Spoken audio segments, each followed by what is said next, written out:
nós vamos fazer contato com a coordenadora da área internacional do Centro de Estudos Legais e Sociais da Argentina, Camila Barreto Maia. Bom dia, Camila. Bom dia, Glauco, tudo bem? Tudo certo.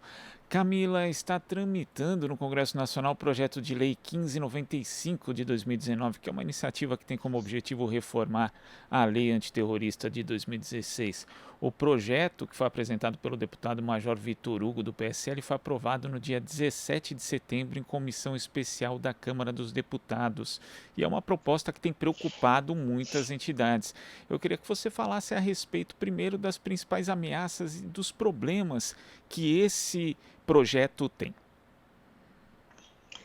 Bom, Glauco, a primeira coisa para ser destacada aqui, né, é a tramitação urgente desse projeto que a gente considera super grave a nível latino-americano, né? A gente vem acompanhando a questão das leis antiterroristas faz vários anos na América Latina, com preocupação, porque são leis ineficientes para prevenir esse tipo de ato, e, ao mesmo tempo, a gente tem um histórico regional, né, de uso dessas tipificações para perseguição política, né, para ataque aos movimentos sociais. Então, o primeiro ponto a destacar é como uma lei dessas pode ser tramitada sem o devido debate com a sociedade, né? Acho que esse é o ponto inicial. Depois vem a parte da tipificação, né? Essa lei, ela tipifica o ato terrorista sem que fique claro qual é a diferença entre esses atos e delitos comuns, como danos ao patrimônio, por exemplo, que já existem, já estão tipificados. Então, é como se você elevasse as penas ou transformasse num delito de extrema gravidade, algo que já está tipificado, que já foi debatido, inclusive, pela sociedade no nosso Código Penal. Além disso, essa lei ela traz a ideia de intencionalidade, né?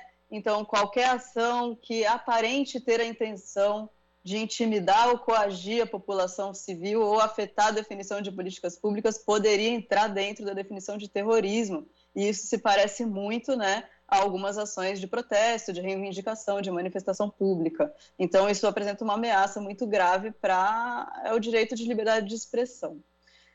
O segundo ponto, e aí essa lei ela se diferencia das leis que a gente conhece ou que vem sendo debatidas na América Latina de uma maneira bem clara, bem contundente, é que essa lei propõe criar uma estrutura institucional submetida diretamente ao presidente da República para organizar as chamadas ações contra-terroristas, né? Então, esse corpo ele teria a capacidade de elaborar estratégias de inteligência, de vigilância, inclusive de infiltração de agentes públicos na sociedade sem o devido controle, né, e subordinado aí à autoridade política, né, ao executivo. Isso representa, enfim, uma violação do princípio de separação de poderes, de controle, de rendição de contas, né, pela ação dos agentes públicos. E, por fim, ele traz no artigo 13 uma hipótese de excludente de ilicitude, Glauco, que é basicamente uma cláusula de impunidade, né?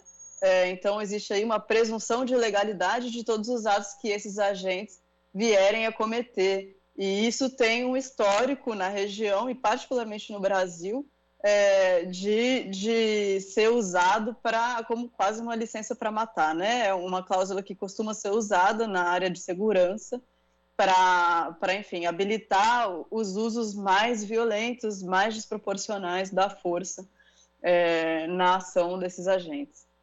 Excludente Então, é uma lei que gera, assim, muita preocupação mesmo. Excludente de ilicitude, que já esteve presente em outras propostas, inclusive no chamado pacote anticrime. Também ali existe um outro projeto na Câmara dos Deputados do Brasil tramitando, que diz respeito à reforma do Código Penal Militar, que também inclui o excludente de ilicitude. Então é algo que é bastante recorrente, né? Trabalhar essa questão da responsabilização, ou melhor, da não responsabilização de agentes das forças policiais de uma forma geral, para que acabem não arcando, né? E a gente sabe que hoje já é difícil essa responsabilização, principalmente quando os casos vão para a justiça militar. Isso pode ficar ainda mais difícil, Camila. Exatamente, exatamente. Então, e é um texto, assim, as leis antiterroristas, elas são um problema em geral, né? essa ideia enfim, de regular um delito que sempre é definido de uma maneira muito vaga, que depois a aplicação da lei ela vai estar sujeita a cada juiz em cada jurisdição em zonas de maior conflitividade, né, como pode ser zonas rurais, né, conflitos relacionados a povos indígenas, a população campesina, mas também conflitos urbanos, né? Esses juízes eles passam a ter a possibilidade de, em vez de aplicar o Código Penal comum, né, para resolver essas questões, ou inclusive antes disso, né, de políticas de diálogo, de canalização política desses conflitos de fundo, né, de escutar essas reivindicações, de aplicar umas leis que são de exceção, né, que elas são quase criadas para casos muito graves, atentados violentíssimos, né, para crimes que são, não sei, podem ser o dano a alguma coisa pequena, crimes que têm uma pena baixa, que têm, enfim, possibilidade de responder em liberdade, entre outras coisas, né? E pensando, né, no efeito prático desse tipo de mudança que é proposta, a gente lembra aqui, por exemplo, do caso do William Pina Botelho, o Balta, né, um capitão infiltrado que participou de operações consideradas operações de inteligência e manifestações contra o impeachment da presidenta Dilma Rousseff. Se a gente for ver aqui com essas modificações, isso daqui vai ser muito mais presente no dia a dia do cotidiano das mobilizações. A gente sabe, né, que existem já agentes infiltrados, mas é praticamente dar uma carta branca. Então a pessoa pode ir lá, de repente, até fomentar algum tipo de confusão, estimular um tipo de ação que seja contrária, que depois pode ser classificada como terrorismo, porque, como você falou, Camila, é algo muito vago que está na tipificação que é proposta ali da lei, e depois a pessoa vai arcar com a responsabilidade criminal e até mesmo os movimentos podem acabar arcando com isso. Então é algo muito sério, uma ameaça muito grave à democracia mesmo. Exatamente, né? E essa questão da inteligência, da infiltração, já é um problema em si, né? Esses aparatos, eles continuam existindo, como você bem disse. Existem casos de infiltração em movimentos sociais, que seriam questões inconstitucionais, inclusive, né? Violatórias da liberdade de associação, do direito de manifestação. E eles têm como característica o segredo, né? Então, em nome da segurança nacional ou de algum objetivo muito fundamental, digamos, do Estado, são corpos inteiros que atuam sem nenhum controle. Então, por mais que você coloque uma cláusula de, não, mas não vamos incluir movimentos sociais, na prática, como tudo se dá sob o segredo, não tem como saber, né, o que esses agentes estão fazendo. Inclusive, o caso do Balta no Brasil, ele é bem paradigmático, porque ele até hoje não foi investigado, não foi responsabilizado, né, esse agente, nem o Estado, por ter tomado uma conduta dessa, né, com tantas consequências para a democracia. Então, é isso, como você diz, seria, enfim, ampliar esse tipo de ações e levá-las diretamente para o poder político, né, para a presidência da República. Então, imagina, esse corpo estaria diretamente ligado a interesses do governo que esteja lá, né? E como controlar, e como saber para que isso está sendo usado, né? Que pode ser desde fins políticos até fins, como, por exemplo, a corrupção, até fins eleitorais, né? Quando você cria um corpo baseado no segredo, na infiltração, né? Enfim, agentes não identificados, isso abre a porta para uma série de abusos. E Camila, houve inclusive a recomendação de um grupo de relatores especiais das Nações Unidas solicitando ao Estado brasileiro a suspensão da tramitação desse texto em função dos elevados riscos que representa para os direitos humanos de uma forma geral, mas em especial a liberdade de expressão e também de associação. Essa recomendação foi simplesmente ignorada pelos parlamentares? Eles passaram por cima, foi isso? Aparentemente sim, né? Inclusive porque essa tramitação está se dando de maneira urgente, ou seja, sem o devido debate, né?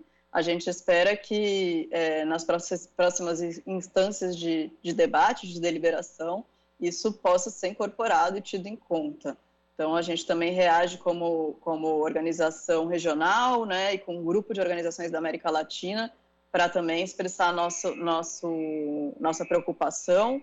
Esse tipo de retrocessos ele tem impacto para além do Brasil, né? Vai se habilitando uma forma de legislação de exceção que tem impactos para além do Brasil, né? Então a gente chama aí os deputados à responsabilidade, a escutar os mecanismos internacionais, a escutar a sociedade civil nesse assunto.